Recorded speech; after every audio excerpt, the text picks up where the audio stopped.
The next adjustments are what I refer to as educational adjustments. They include student loan interest and the tuition and fees deduction.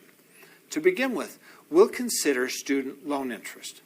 Taxpayers who have an education loan can deduct some or all of the interest that they pay on their student loan in the year they paid it.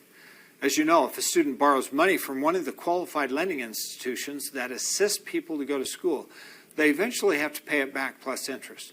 Normally, repayment starts 6 months after they graduate, and the term can be long. Well, that interest can be deducted. It's allowed on the qualified loans for the benefit of the taxpayer's spouse, or any dependent that was on his tax return.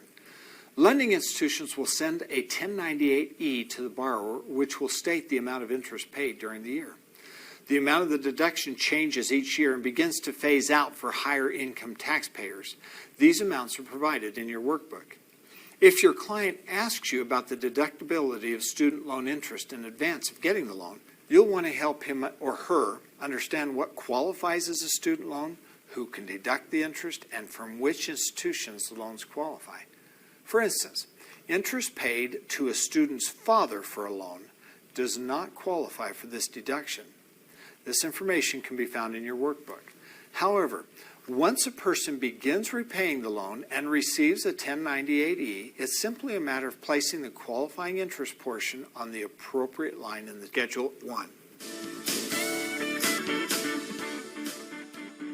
In Module 2, we'll be introducing you to the lifetime learning tax credits.